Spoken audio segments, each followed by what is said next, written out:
Welcome to the Musée du Luxembourg. I'm Claudia Brink, the curator of the exhibition Miroir du Monde, chef d'œuvre du cabinet d'art de Dresde. In the exhibition, we are showing about 120 objects from the Dresden State Art Collections that were collected between the 16th and the 18th century. Some of them belong to the old Kunstkammer. This is the place where collecting in Dresden began. Let's have a look.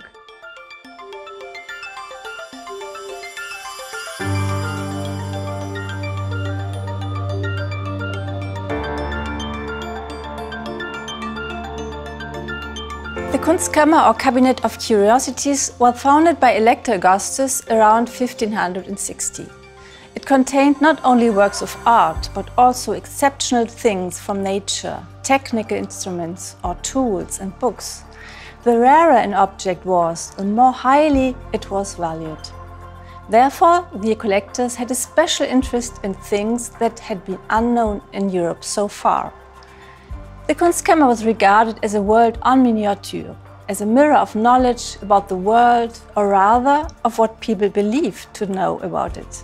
Kunstkammern were established all over Europe. They were used for representation because outstanding works of art, technical innovations, or objects of non-European origin were the best way to demonstrate wealth, global trade relations, and political power.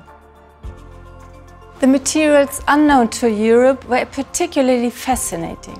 Many objects from the Kunstkammer reached the Dresden court as diplomatic gifts, such as a particularly rare Chinese porcelain vessel from the early Ming period, presented by the Medici. Because of their rarity, some materials were believed to have healing or even magical powers. When Elector Augustus had a jug from the Seychelles bought from Lisbon, he was convinced that it was good against anger and melancholy. The most precious object of the Kunstkammer was something thought to be the horn of the unicorn. It hung from the ceiling on a golden chain and was described again and again in travel reports. The fact that it was actually a tusk of a narwhal was only discovered in the course of the 17th century.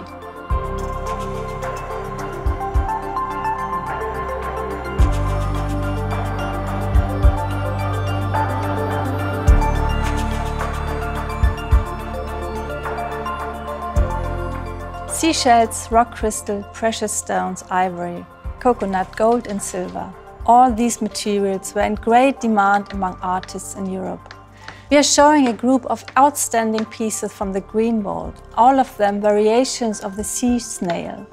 They were polished, partly engraved and then made into drinking vessels, which often allude to the origin of the turbo snails and nautilus shells.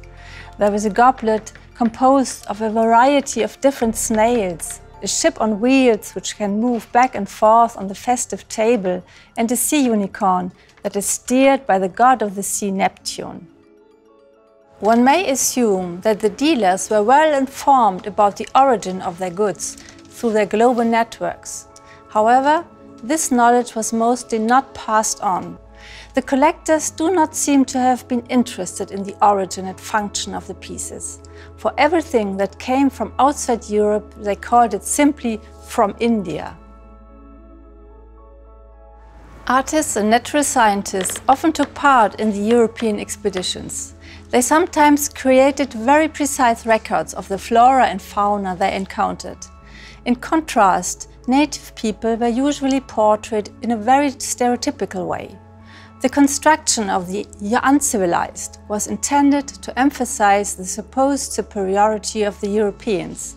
Numerous examples of such stereotypes can be found in the courtly art of the time, which continue to have an impact today. In each of the 7 chapters, we integrated a contemporary work of art. By means of this, the exhibition builds a bridge to the present. The selected works deal with issues of our time, such as the colonial past or questions of cultural appropriation. In doing so, we wanted to create a space for reflection on the historical works and the circumstances in which they were created. In the context of the Turkish Chamber, Peggy Boot examines the mechanism of representation. With a red carpet, she chooses a highly symbolic material that is used in the cultural sphere as well as in the politics when it comes to celebrating success and power.